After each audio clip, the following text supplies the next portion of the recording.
예, 창세기 6장 16절 옥스퍼드 언어 대전 주석 설교 내용입니다.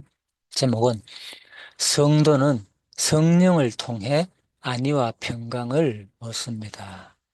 자, 핵심이 바로 성령을 통해서입니다. 일단 6장 16절 읽어보도록 하겠습니다.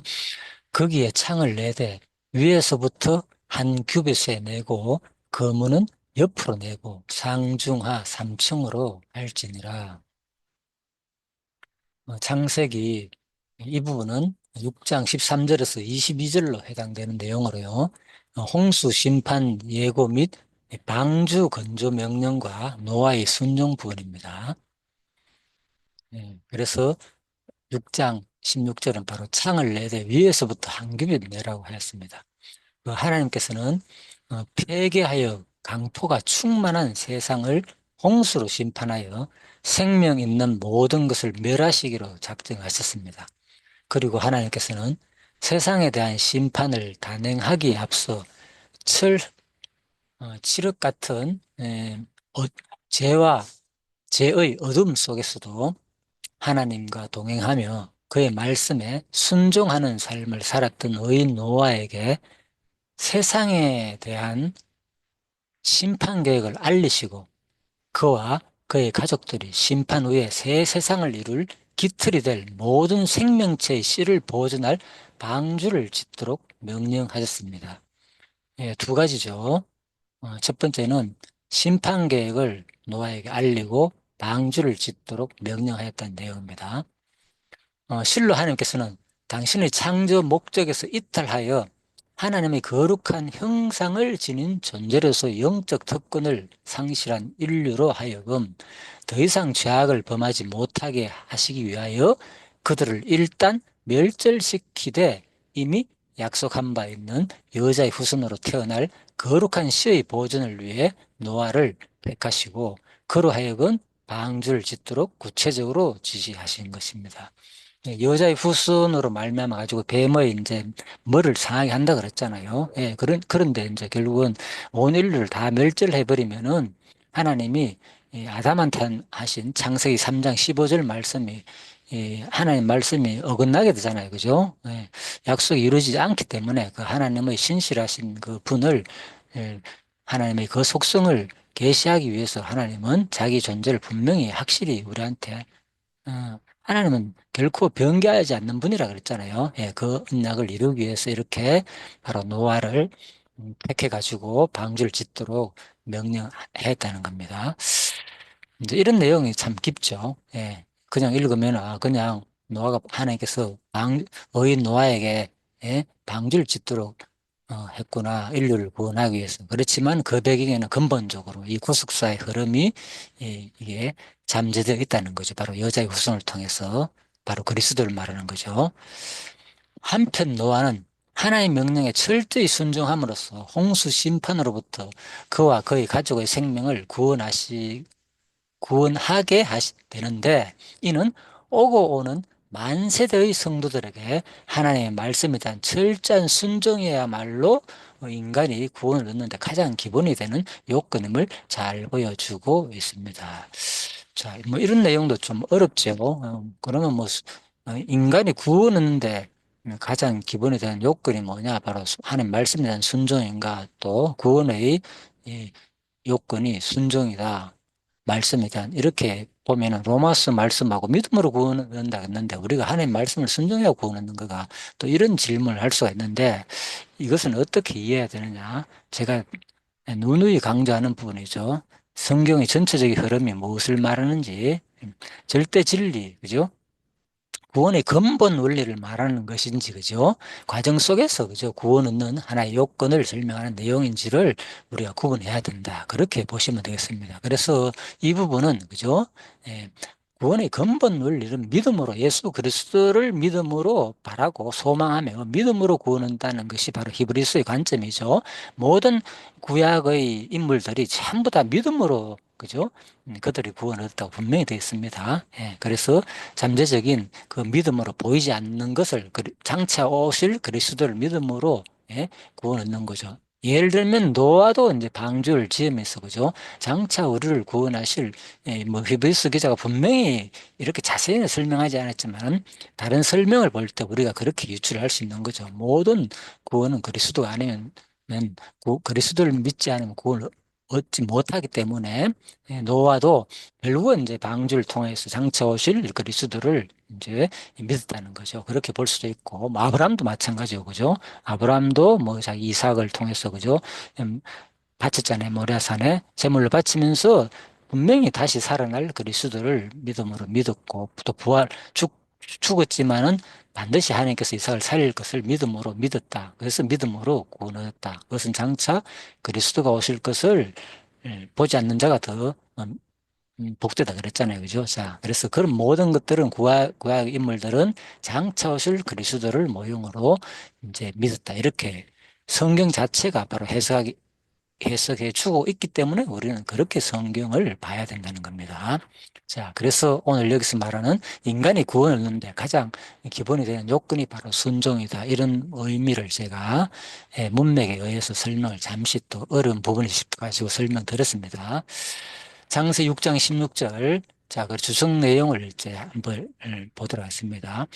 창을 내대 위에서부터 한 큐빗을 내고 빨간 걸 씻지요. 예, 그래서 제가 첫 번째 이제 중요한 부분을 줄을 쳐놨는데 본절의 초하루를 지붕으로 해석하는 입장이 있습니다. 예, 그러나 일반적으로 평평한 지붕을 나타내는 가그가 사용되지 않은 것으로 볼 때 다른 모양의 지붕을 말하고 있음을 알 수 있습니다. 또한 초하루는 볕, 낮으로서 번역될 수 있는 단어로서 빛이 들어오게 하여 시간을 측정하며 또한 환기를 위한 목적으로 만들어진 창으로 이해할 수 있습니다.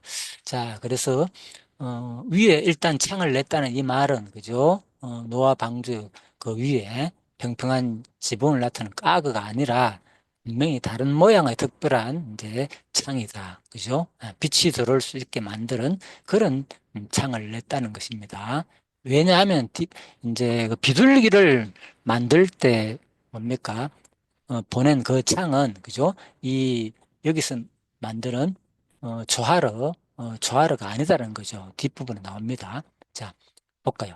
그러나 이 창은 홍수가 끝났는지 여부를 알기 위해 노아가 비둘기를 보낸 창과는 다르기 때문에 여기서는 이제 활론이라고 되어 있잖아요. 그죠? 그래서 이 활론과는 다르기 때문에 조화르가 평상적인 창이 아님을 알 수 있다. 비둘기를 보낼 그 평상적인 창은 바로 활론인데, 그죠? 좌르는 특별히 빛을 중심으로 들어오기 위한 그 창이다. 이런 것들도 우리가 이제 참고할 필요가 있겠죠. 다 같은 창문이 보지만 원에는 분명히 구분되어 있다는 거. 한편 뒤따르는 말을 직역하면 윗방향으로부터 한 규빗에 이르는 곳에서 그것을 끝내라입니다. 이는 그것을 번역한 데칼렘나 끝내다에 붙어 있는 여성 어미를 여성 명사인 테바 방주로 생각한 것이며 따라서 혹자는 양쪽으로 기울기가 있는 방주 지붕 한가운데에 약 50cm 너비 평평한 면이 있도록 하라는 말로 이해합니다. 자, 그래서 아무튼 이제 이것은 좀 현대에게는 좀 어려운 부분이지만은 아무튼 충분히 정교한 방주를 만들 수 있는 하나님의 이제 명령으로 보시면 되겠습니다. 자, 16절에 보면 하나님께서는 방주에 창을 내되 위에서부터 한 규빗을 내라고 했습니다. 이러한 창문은 채광과 통풍을 위한 것으로 방주 안에 있는 사람들은 비록 밖을 내다볼 수도 없고 지금 자신이 탄 배가 어디로 흘러가는지도 알 수 없었지만 이 창문을 통해 들어오는 빛을 보고 바로 중요한 거죠. 위로와 안위를 얻었을 것이란 겁니다. 자, 이와 마찬가지로 오늘날 죄악의 물결이 넘실대는 망망대해와 같은 이 세상에서 구원의 방주인 교회 안에 들어가 있는 성도들은 비록 자신들의 목적지가 어디에 있고 지금은 어디쯤 와 있는지 알 수 없지만 위로부터 임하시는 한 줄기 빛을 통해 위로와 안위를 얻고 평강을 누리게 됩니다. 그렇다면 그 빛은 과연 어떠한 빛입니까? 그 빛은 바로 성령의 빛입니다. 저는 이 부분을 읽으면서 상당히 위로를 많이 받습니다.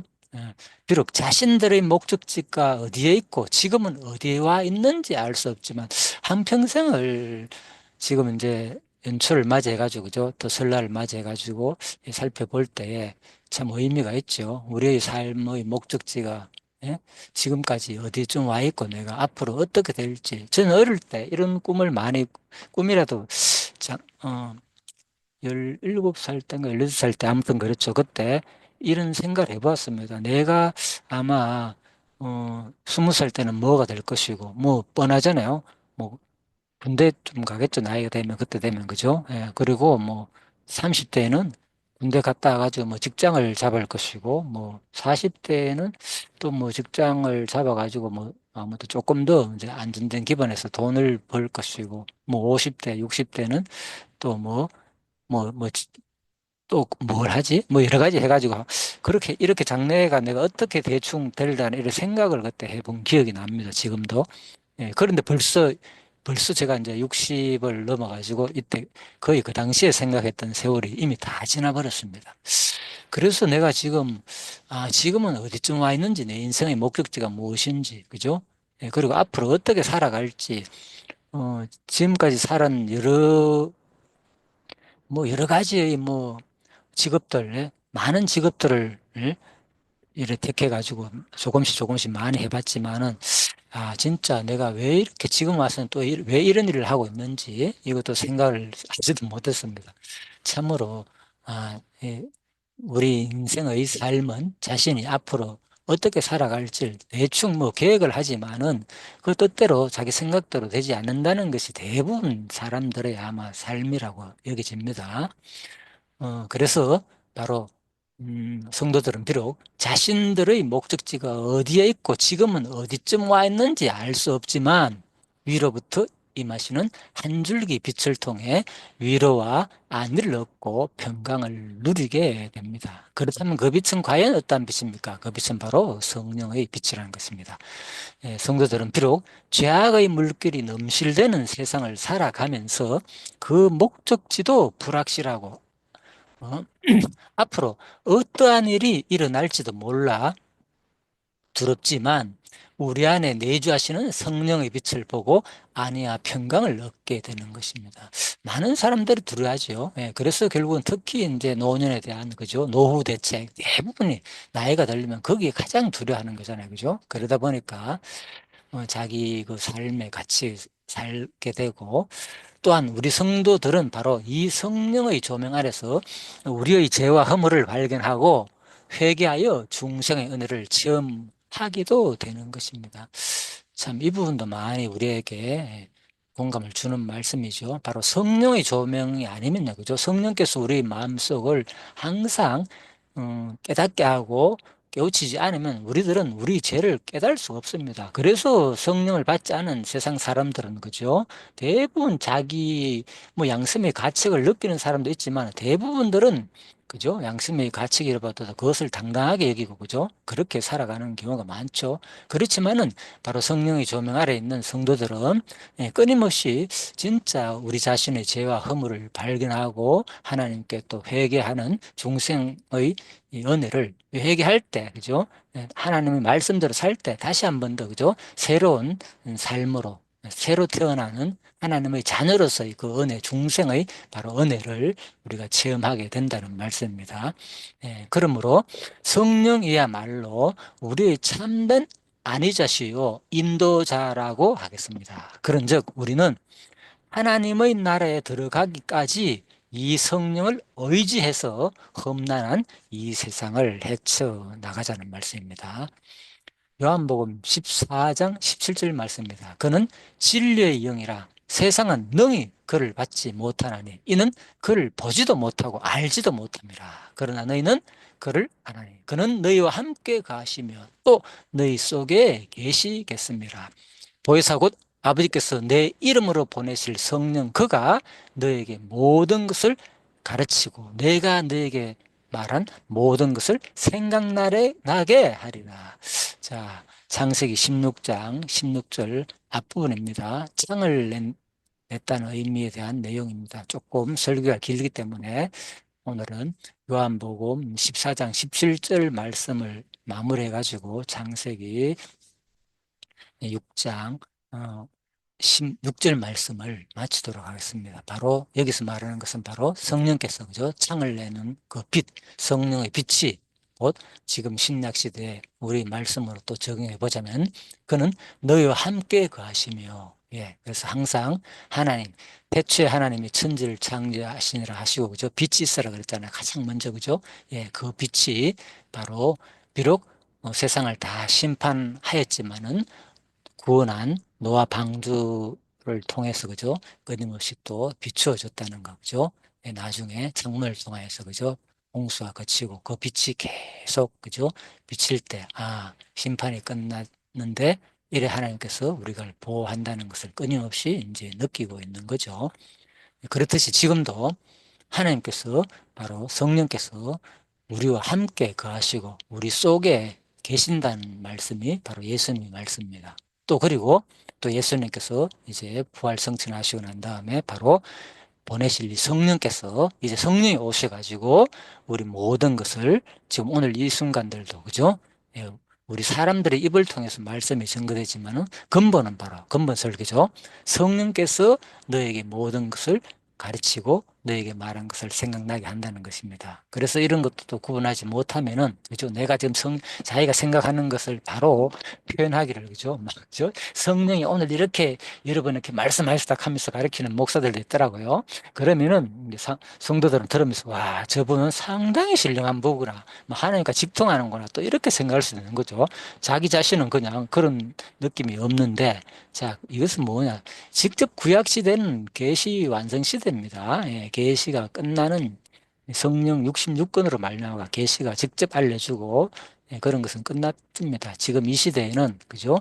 성경 기록을 위한 그런 계시 시대가 끝났고 지금은 다 주관적으로 자기가 속으로 생각하는 것들 직접 하는 그 음성이 모든 이렇게 가르치고 하시는 게 아니라 자기가 꿈이나 환상으로 하나님 말씀을 뭐 듣기도 하겠지만 우리는 알 수 없습니다. 주관적이기 때문에 그래서 그런 순간적인 하나님 말씀에 너무 치우칠 필요는 없고요. 다 우리는 누굽니까? 근본적으로는 성령의 지금 내가 하는 것도 궁극적으로 내 입을 통해서 하는 것이지만 모든 말씀이 우리가 교제하고 우리가 말씀으로 하는 모든 것들도 다 성령으로 인해 가지고 사실 서로가 가르치고 교제한다는 것으로도 우리가 해석할 수 있다는 것입니다. 그래서 특히 인간을 너무 숭배하거나 그죠? 인간의 그 말에 너무 치우치지 마시길 바랍니다. 그런 말에 현혹되지도 말고 우리는 다 같은 왕 같은 제사장이요. 그리스도 안에서 동일한 사람들입니다. 자, 오직 성령이 우리 안에 계셔서 지금도 우리를 가르치고 생각나게 한다는 이 말씀을 기억하시고 항상 하나님이 항상 어느 곳에 있든지 우리를 지켜보시고 함께 하신다는 이 아내의 말씀을 듣고 오늘도 빛 대신 우리의 창 대신 하나님을 기억하는 그 시간 되시기를 바라면서 오늘 마치도록 하겠습니다. 수고하셨습니다.